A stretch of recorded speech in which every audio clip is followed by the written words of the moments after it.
변할 수 있는가? 저는 말씀을 준비하면서 이런 질문을 던져보았습니다. 정말 사람이 변할 수 있을까요? 사실 경험적으로 보면 사람이 그렇게 쉽게 변하지는 않습니다. 특별히 이제 장성한 어른들 같은 경우는 가치관이 형성되어 있고 굳어져 있기 때문에 쉽게 변하지 않죠. 특히나 나쁜 버릇이나 혹은 태도 이런 것들은 쉽게 변하지 않습니다. 그렇다면 성경 속에서 과연 뭐라고 말할까요? 사람이 변하는 것이 쉽진 않지만 성경에는 분명하게 사람은 변할 수 있다고 말합니다. 그 대표적인 예가 바로 오늘 본문 속에 등장하는 제자들을 들 수 있습니다. 복음서에 나타난 제자들의 모습을 살펴보면 특히 우리가 수요일날 마가복음을 보는데 예수님께서 그 잡히시던 밤에 제자들의 모습들을 우리가 다시 한번 상기해보면 베드로를 포함해서 모든 제자들이 예수님을 버리고 다 뿔뿔이 흩어집니다. 그들이 그렇게 도망갔던 이유는 다름이 아니라 그 공권력에 대한 어떤 두려움, 공포 이런 것들이 그들을 스승을 버리고 도망가게 하는, 뿔뿔이 도망가게 하는 그런 일을 하게 하였던 것이죠. 특별히 이제 종교 지도자들이 보낸 각종 뭉치와 검을 들고 온 무리들에 잡혀간 것이 두려웠습니다. 그래서 그 공권력 앞에서 베드로는 자기의 스승인 예수님을 3번이나 저주하면서 부인을 하죠. 이런 제자들의 모습을 보면 그들이 얼마나 형편없는 믿음의 소유자들이었는가. 그토록 3년 동안 공생애 동안 동고동락하며 예수님을 쫓았고 잡히던 그날 밤에도 역시 주님의 죽으심의 자리까지 우리가 쫓아가겠습니다. 그렇게 맹약했던 자들이 그 공권력 앞에서 언제 그랬냐는 듯이 다 뿔뿔이 흩어져 버리고 가장 사랑했던 수제자조차도 예수님을 3번이나 저주하면서 예수님을 부인했던 모습을 보게 됩니다. 그런 형편없던 제자들이 바로 오늘 본문 속에 보면 사뭇 다른 모습들로 변화되어 있는 모습을 우리가 보게 됩니다. 오늘 본문을 통해서 사람은 변할 수 있다라는 성경의 가르침을 우리가 묵상해 보려고 합니다. 그렇다면 과연 이 제자들이 어떻게 변화되었는가, 그리고 그들이 왜 무엇 때문에 변화되는가, 이런 것들을 사도행전을 통해서 그들의 행적을 통해서 그것을 깨닫는 시간을 가지려고 합니다. 우리 누가복음과 사도행전은 누가가 기록을 했죠. 누가가. 그래서 3권, 하권 마치 그런 책이 누가복음, 사도행전입니다.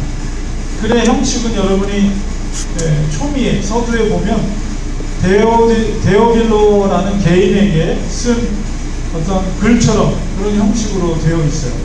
그러니까 우리가 그것을 데오빌로라는 사람에 대해서 정확하게 언급되고 있지 않지만 누가는 데오빌로 각하라고 이렇게 존칭을 붙이고 있습니다. 그러나 실질적인 것은 이 데오빌로라는 사람은 공권력을 갖고 있는, 그리고 어떤 정치를 하고 있는 그런 지위가 있는 사람으로 우리가 그의 호칭을 통해서 이해할 수는 있지만 실질적인 것은 누가를 통해서 복음을 받아들이고 그리스도인이 된 사람이면서 누가가 그러니까 스승이죠. 영적인 스승이죠. 그래서 이 데오빌로라는 사람이 누가에게 예수님의 행적과 말씀에 대해서, 그리고 그 이후에 일어났던 모든 일들에 대해서 좀 더 잘 알기를 원한 거예요. 믿음을 더 신실하게 하기 위해서. 그런 요구에 맞춰서 이 누가복음과 함께 특별히 사도행전을 기록해서 그에게 쓴 형식으로 되어 있습니다. 우리 각각의 사복음서를 보면 그 복음서에 나타난 예수님의 모습이 약간씩 관점이 다릅니다.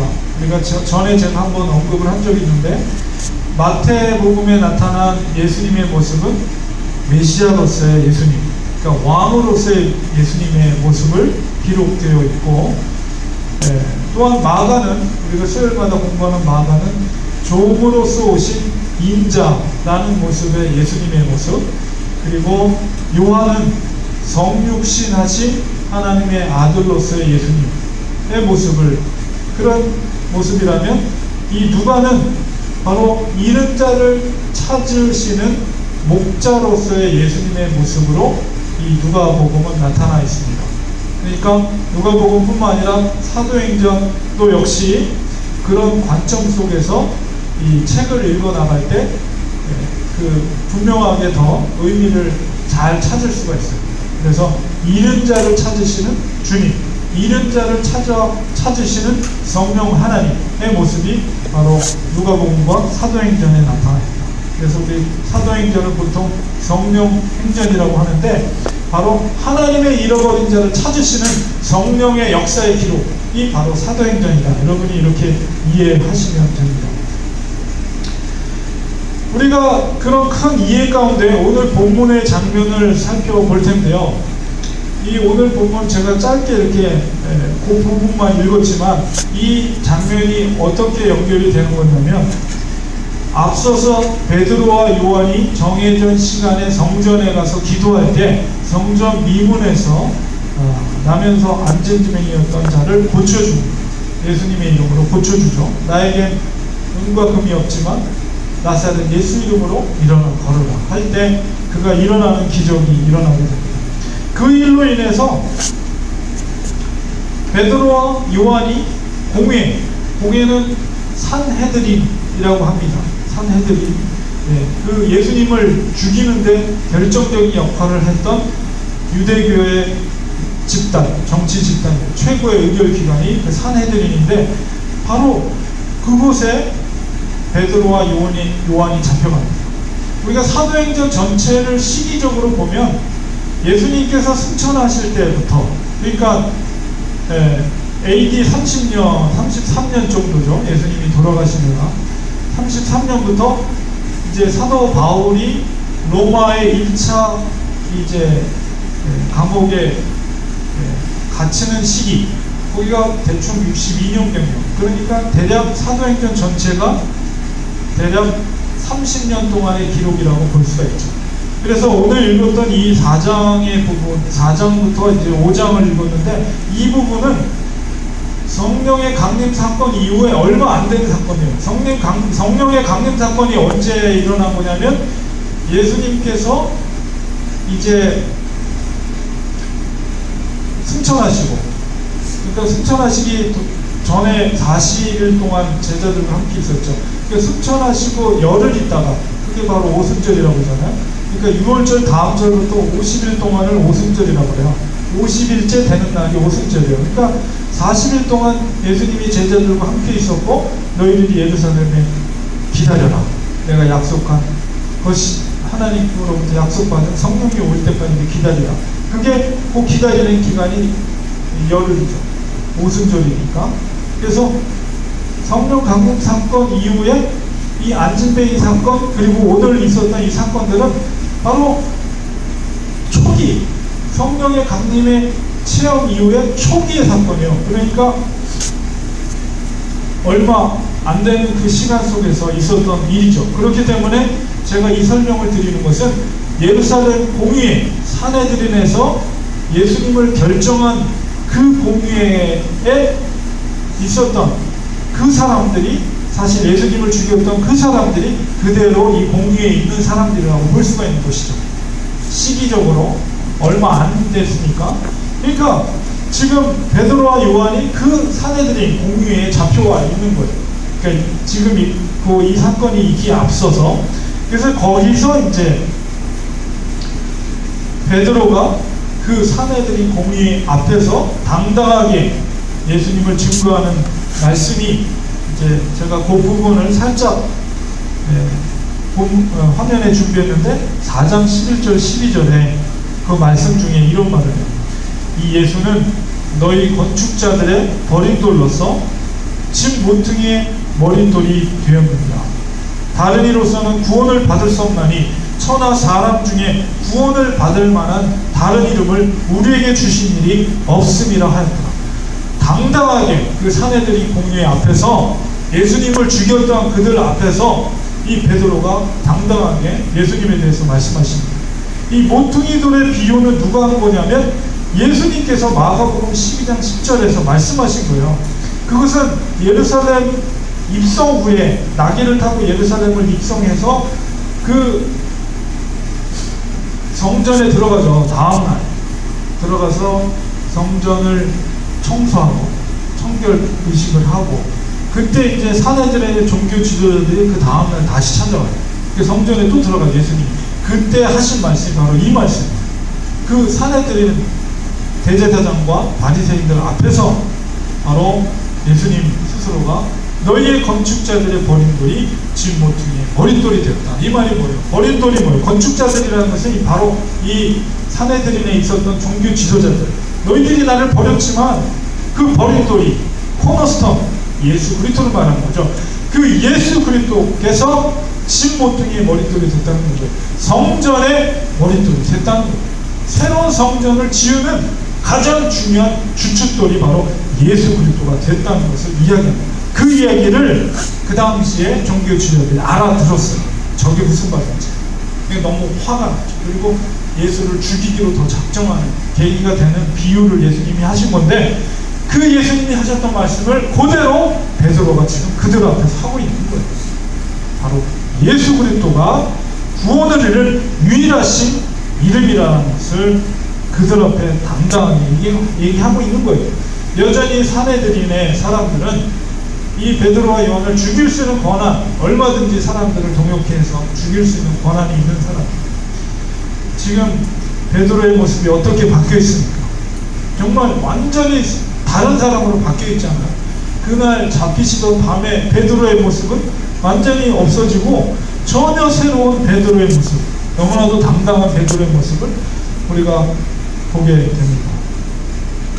그리고 이들이 결국은 엄포를 냅니다. 너가 다시 이제 쫓아내는데 다시 예수에 대해서 이야기를 꺼내거나 혹은 그에 대해서 가르치면 가만두지 않겠다.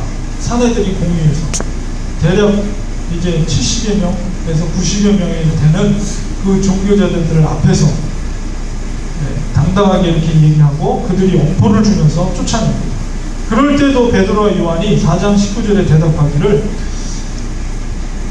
베드로와 요한이 대답하이르되 하나님 앞에서 너희의 말을 듣는 것이, 하나님의 말씀을 듣는 것보다 옳은가 판단하라. 우리는 보고 들은 것을 말하지 아니할 수 없다 라고 하면서 엄포를 넣는데도 그렇게 해서 이제 쫓아냅니다. 그리고 나서 이 사건 이후에 복음은 더욱더 강력하게 능력 있게 사람들에게 전파가 되고, 또 이 소식이 사내들인에게 다시 전파가 됩니다. 그래서 다시 한번 사람들을 시켜서 베드로와 제자들을 잡아다가 옥에 가두게 되죠. 그러니까 첫 번째 잡혀왔을 때도 하룻밤을 옥에서 지내게 돼요. 그리고 두 번째 또 잡혀와서 옥에 가두게 되는데, 그때 이제 베드로와 제자들을 잡아왔는데 그날 밤에 주의 사자가 옥문을 열고 서서 그들에게 말하기를 생명의 말씀을 백성들에게 말하라.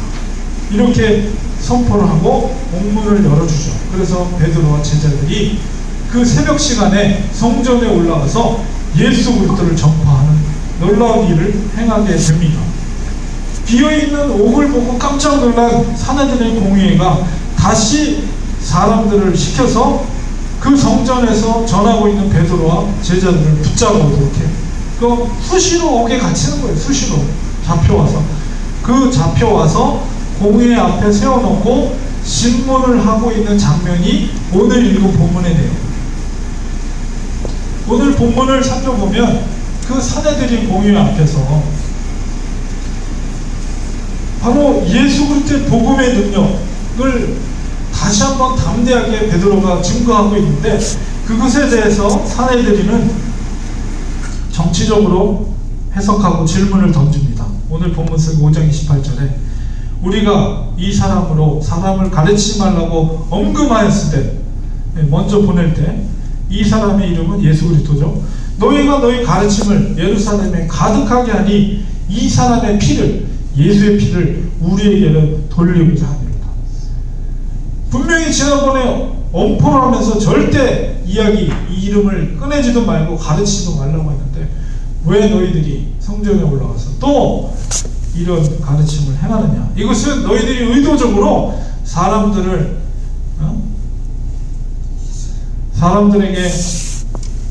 정치적인 운동을 벌여서 결국 우리들이 결정해서 그 예수를 죽인 것에 대한 책임을 우리에게로 돌리려고 하는 정치적인 의도가 있지 않느냐, 이런 질문을 던진 거예요. 그것에 대해서 베드로가 담대하게 말합니다. 29절, 30절, 31절에 베드로와 사도들이 대답하이르되 사람보다 하나님께 순종하는 것이 마땅하니라. 어떻게 사람이 이렇게 바뀔 수가 있죠? 사실 예수님이 잡히시던 밤, 그 시간은 불과 몇 달 안 되는 전이에요. 그때 베드로의 모습과 지금의 모습은 완전히 다른 사람이 되어 버렸습니다. 공권력을 두려워하지 않아요. 그 많은 종교 지도자들이 모여있는 그 공회 앞에서도 얼마나 당당하게 복음을 선포하고 있는지 모릅니다. 30절 31절에 복음의 핵심을 말하고 있어요. 너희가 나무에 달아 죽인 예수를 우리 조상의 하나님이 살리시고 아브라함의 하나님, 다윗의 하나님이 그 예수 그리스도를 살리셨다. 그리고 이스라엘에게, 우리 민족에게 회개함과 죄사함을 주시려고 그를 오른손으로 높이사, 하나님이 예수 그리스도를 오른손으로 높이사 임금과 구주로 삼으셨느니라. 복음의 핵심이죠. 바로 죽은 자를 하나님께서 살리시고 부활하시고 부활케 하시고 그 죽음의 대속의 죽음을 통해서 이스라엘에게 회개함과 그들의 죄를 용서하시려고 하시는 하나님의 대속의 죽음을 허락해 주셨으며, 그 부활하신 예수님은 하나님께서 높이시사 하나님의 보좌 우편에 앉으시고 하나님 나라의 왕의 권세를 부여해 주심으로 말미암아 하나님 나라의 임금이 되셨고 또한 그분이 우리의 구주가 되셨느니라. 담대하게 그 공회 앞에서 복음의 핵심적인 메시지를 선포하고 있습니다. 얼마나 놀랍습니까? 그리고 마지막에 32절에 분명하게 얘기합니다. 우리는, 베드로와의 제자들은 이 일에 바로 예수님의 부활과 예수님의 승천과 예수님의 구주되심의 증인이요 하나님이 자기의 순종하는 사람들에게 주신 성령도 그러하니라. 바로 이 말씀을 하고 있는 거예요. 이 일의 증인이다. 우리 모두가 예수 그리스도의 증인이라고 분명하게 그 사내들이 공의 앞에서 선포하고 있습니다. 과연 무엇이 제자들을 이렇게 변화시킨 것인가? 이것이 굉장히 중요한 부분이죠. 무엇이 그 짧은 불과 몇 달 만에 제자들이 어떻게 이렇게 완전히 새로운 사람으로 변화되었는가? 공권력을 두려워하지 않고, 세상의 권세와 정세를 두려워하지 않고, 사내들이 공회가 얼마든지 자기들을 죽일 수 있는 권한이 있는 자들이지만 그 죽음조차도 두려워하지 않는, 정말 세상이 감당할 수 없는 이런 사람들로 제자들이 변화되었는가? 이것을 우리가 누가를 통해서 사도행전의 기록 속에서 그것을 찾아볼 수가 있습니다. 첫째는 뭐냐면 바로 그들이 예수님의 부활을 체험했기 때문에, 예수님의 부활 사건이 바로 제자들을 변화시켰습니다. 다시 한번 우리 예수님께서 잡히시는 밤으로 우리가 한번 돌아가 보겠습니다. 제자들은 그 공권력 앞에서 두려워서 예수님을 버리고 뿔뿔이 흩어져 버립니다. 그날은 바로 안식일이에요. 안식일. 해가 떨어지는 그 순간부터 안식일이 시작돼요. 그 해가 진 안식일 밤, 과연 그들은 무엇을 했을까요? 복음서는 그것에 대해서 침묵하고 있어요. 예수님이 죽는 그 순간, 그리고 장례하는 장면은 있지만 그날 밤, 안식일 밤에 제자들이 어떻게 했는지에 대한 기록은 전혀 없습니다. 그러나 우리는 짐작할 수가 있어요. 추측할 수가 있어요. 그 흩어졌던 제자들이 정신을 추스리고 아마 하나 둘씩 마가 다락방에 모였거나 어딘가에 모였겠죠. 얼마나 처참하고 비참합니까? 그들의 모습이. 스승은 이미 죽었어요. 십자가에서 돌아가셨고, 자기들은 다 예수님을 부인하고 뿔뿔이 흩어지고 아무것도 없는 그들이 3년 동안 신념을 가지고 쫓았던 그들의 삶 속에서 아무것도 남아있지 않고 정말 부끄러운 자기들의 모습, 절망과 수치심과 낙담 속에 있었던 그 밤, 그들의 신념이 송두리째 무너지는 경험을 했었던 그 절망스러운 그 밤, 그들이 그 절망 속에서 회복될 수 있었던 것은 바로 3일 만에 부활하신 주님과의 만남이었던 거죠. 죽으시고 금요일에 죽으시고 3일 만에 안식구 첫날에 예수님은 부활을 하셨습니다. 그리고 그 부활하심에 대해서, 부활하신 주님에 대해서 사도 바울은 고린도전서 15장 4절 8절에 보면 분명하게 예수님이 누구를 어떻게 만났는지를 아주 정확하게 서술하고 있어요. 고린도전서 15장 4절에서 8절까지 보면 장사 지낸 바 되었다가 성경대로 사흘 만에 다시 살아나사 제일 먼저 누구에게 보였냐면 게바에게 보이시고, 게바가 누구예요? 베드로죠. 제일 먼저 부활하신 예수님이 게바 베드로에게 보이시고, 후에 12 제자에게와 후에 500여 형제에게, 500문도 형제에게 일시에 보이셨나니 그 중에 지금까지 대다수는 살아있고 어떤 사람은 잠들었으며, 그 후에 야고보는 예수님의 동생을 말해요. 야고보에게 보이셨으며 그 후에 모든 사도에게와 맨 나중에 만삭되지 못하여 난자 같은 내게도, 사도 바울 내게도 보이셨느니라. 사도 바울이 이것을 명확하게, 부활하신 예수님을 만났던 순서를 명확하게 기억하고 있는 것은 제자들이 그것을 이야기했겠죠. 그것을 들었고 마지막에 다메섹 도상에서 만난 예수님, 부활하신 예수님을 만난 것에 대해서 사도 바울이 증거를 하고 있습니다. 그만큼 부활하신 예수님을 만난 사건은 제자들에게 있어서는 너무나도 특별한 사건이었던 것입니다.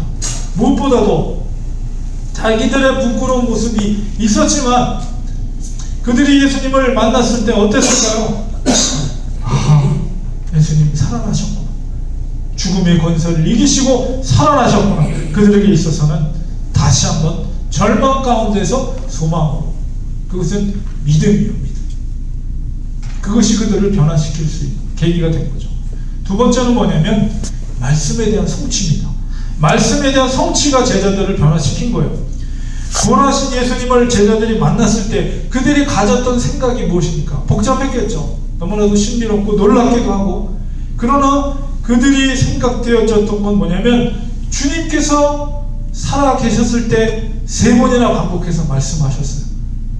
내가 고난을 받고 죽음 가운데 있다가 3일 후에 다시 살아날 것이다. 그 당시에 제자들은 그게 무슨 말인지 이해할 수도 없었지만 그 말씀이 그들의 생각 속에서 다시 상기된 거예요. 떠오른 거예요. 그 말씀이, 예수님이 그때 하셨던 말씀이 성취되었구나. 분명히 예수님이 3일 만에 부활하시겠다고, 다시 살아나시겠다고 하신 그 말씀이, 그 말씀대로 다시 살아나셨구나. 역시 주님의 말씀은 진리였어. 그러면서 공생의 기간 동안 하셨던 주님의 말씀이 새롭게 그들의 영적으로 새롭게 그 마음속에서 살아서 꿈틀거리기 시작하는 거예요. 그 말씀은 진리였구나. 그 말씀은, 하나님의 말씀은 1.1핵이라도 떨어지지 않는 진리의 말씀이구나. 이것이 깨달아진 거예요. 그들이 바로 변화될 수 있는 능력이 말씀에 대한 성취로부터 이루어지게 된 것입니다. 그런 말씀에 대한 확신이 제자들을 변화시킨 거예요. 말씀의 능력은 절망과 좌절 가운데 있는 제자들에게 소망과 믿음을 갖게 하였습니다. 말씀의 강력한 능력을 그들이 깨닫게 된 거예요. 그리고 부활하신 주님께서 40일 동안 그들과 함께 하시면서 승천하기에 앞서서 하신 말씀이 바로 사도행전 1장 8절의 말씀이에요. 오직 성령이 너희에게 임하시면 너희가 권능을 받고 예루살렘과 온 유대와 사마리아와 땅끝까지 이르러 내 증인이 될 것이다. 예수님의 마지막 말씀. 이 말씀을 마치시고 그들이 보는데 올려져 가시니 구름이 그를 가리어 보이지 않게 하더라. 마지막 승천하시면서 그들에게 하신 말씀이 바로 너희들은 내 증인이 될 것이다 하신 말씀. 미래적인 예언의 말씀이지만 이 말씀이 예수님께서 3일 만에 다시 살아나실 것이다 하신 말씀의 성취를 통해서 반드시 이루어질 것을 제자들이 확신했다는 거예요. 그래, 맞아. 우리는 땅 끝까지 이르러 예수 그리스도의 증인된 삶을 살 거야 라는 말씀에 대한 확신을 갖게 된 것입니다. 조금도 의심 없이 예수님의 말씀을 그러면 믿었고 그것이 이루어질 것을 확신했지요. 말씀은 능력입니다. 말씀을 믿고 순종할 때 하나님의 놀라운 일들이 생깁니다. 그것이 바로 하나님 나라의 확장이며 복음의 강력한 능력이 전파되는 것입니다. 조금도 의심 없이 말씀의 능력을 믿고 순종할 때 하나님의 뜻이 바로 이 땅에 이루어지는 것이죠. 주님께서 먼저 그의 나라와 의를 구하라고 말씀하셨습니다. 그 말씀의 능력을 믿고 순종하는 자들을 통해서 반드시 그것이 이루어질 줄 믿습니다. 세 번째는 바로 성령의 능력이 제자들을 변화시켰습니다. 사도행전 1장 4절 5절에 보면 사도와 함께 모이사 그들에게 분부하여 이르시되, 예수님께서 이 1장 8절 하기 전에 그들에게 말씀하기를 예루살렘을 떠나지 말고 내게서 들은 바 아버지께서 약속하신 것을 기다리라.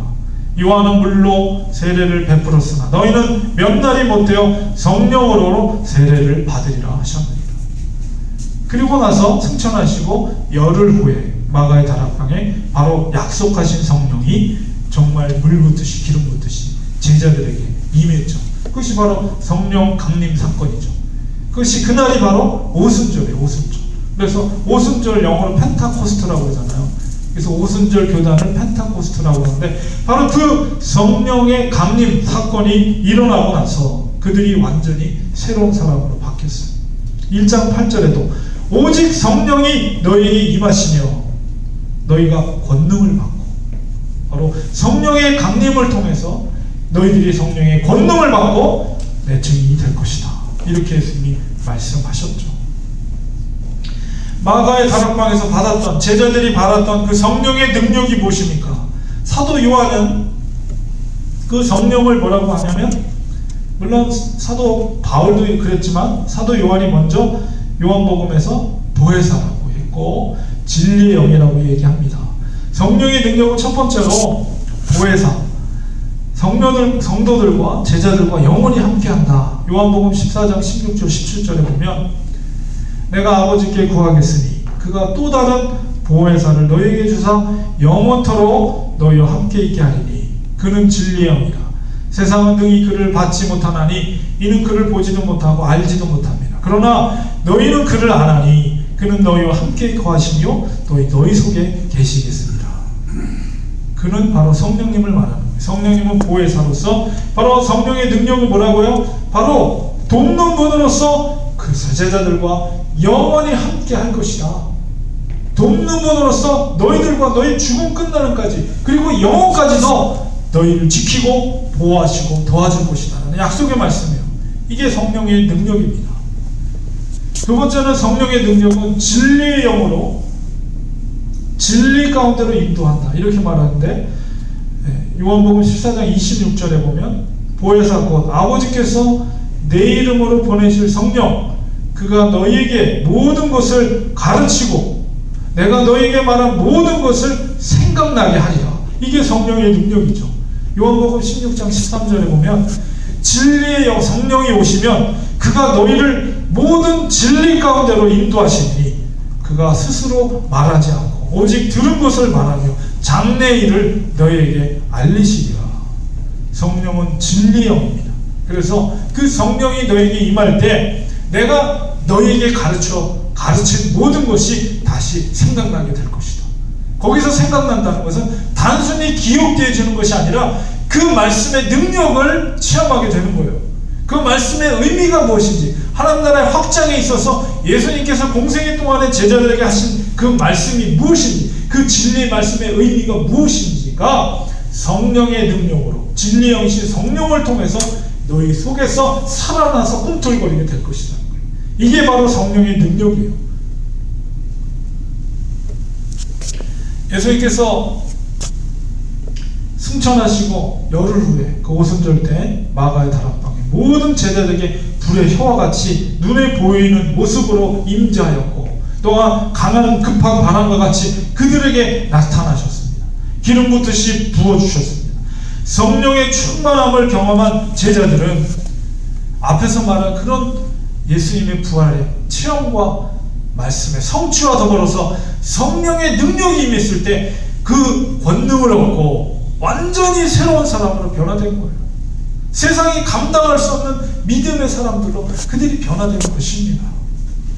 결론을 맺겠습니다. 사람이 변화된다는 건 쉽지 않습니다. 그러나 절대 변하지 않는다고 우리가 단정해서는 안 돼요. 성경에서 가장 극적으로 변화된 인물이 사도 바울이죠.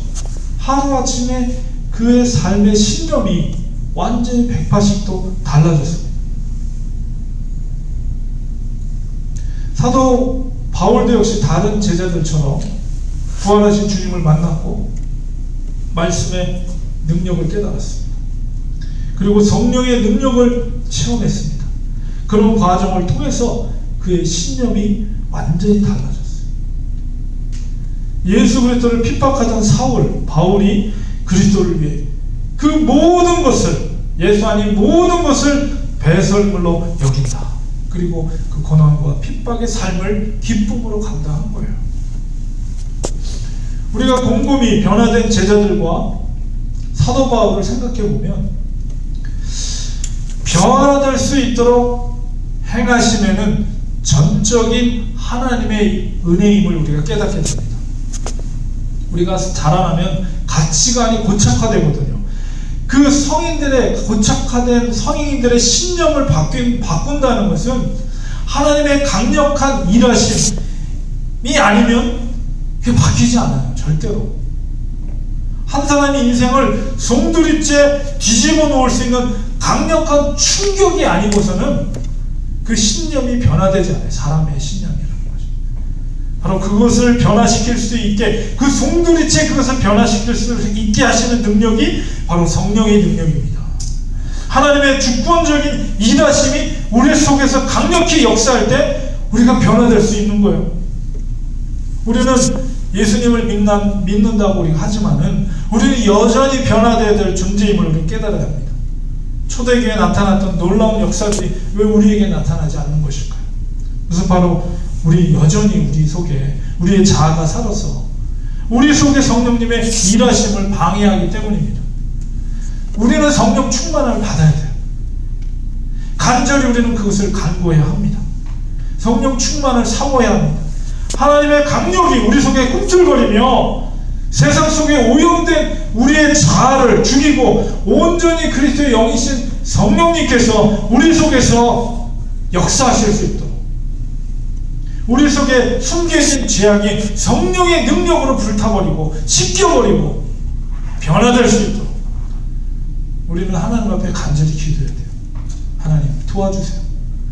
정말 세상이 감당할 수 없는, 제자들과 사도 바울이 그 가졌던 세상이 감당할 수 없는 믿음을 우리에게 주시옵소서. 내주하신 성령님의 놀라운 역사, 내 속에 살아계신 성령님께서 뜨겁게 역사하여 주셔서 하나님의 뜻을 이룰 수 있는 믿음의 사람이 되기 원합니다. 도와주세요. 성령님 역사해 주세요. 충만하게 역사해 주세요. 기름 부어 주세요. 말씀하여 주시옵소서. 나를 보내 주시옵소서. 성령님 저를 사용하여 주시옵소서. 성령님 우리를 변화시켜 주옵소서. 간절히 울부짖어야 돼요. 그럴 때 성령께서 강력한 능력으로 우리의 자아를 죽이고 우리 속에서 꿈틀거리며 하나님의 나라가, 하나님의 역사가 우리를 통해서 이루어질 수 있도록 믿음의 사람으로 변화되는 것입니다. 사람은 변화될 수 있습니다. 하나님의 능력으로 변화될 수 있습니다. 그것을 믿고 우리가 기도하면서 민감하게 성령의 음성을 기울이고 그것에 순종할 때, 순종할 때 제자들과 같이 공권력이 무섭지 않은 거예요. 세상의 권력이 무섭지가 않은 거예요. 죽음이 두렵지 않은 거예요. 담대하게 그 앞에서 예수 그리스도의 복음을 전할 수 있는 능력 있는 그리스도인이 될 수가 있는 것입니다. 하나님은 그것을 할 수 있습니다. 성령님은 그것을 가능케 하시는 분입니다. 이 시간에 우리 같이 한번 기도하기 원합니다. 그렇습니다. 성령님, 우리 속에 내주셔서 성령님, 하나님의 영이신 성령님, 그리스도의 영이신 성령님, 뜨겁게 역사하여 주시옵소서. 우리를 변화시켜 주옵소서. 하나님의 사람으로 변화시켜 주시옵소서. 우리를 통해서 놀라운 역사들이, 하나님의 나라가 임하는 역사들이 이루어지게 도와주옵소서. 1, 2분 동안 같이 기도합니다. 하나님 아버지, 성령님의 역사하심 기대합니다.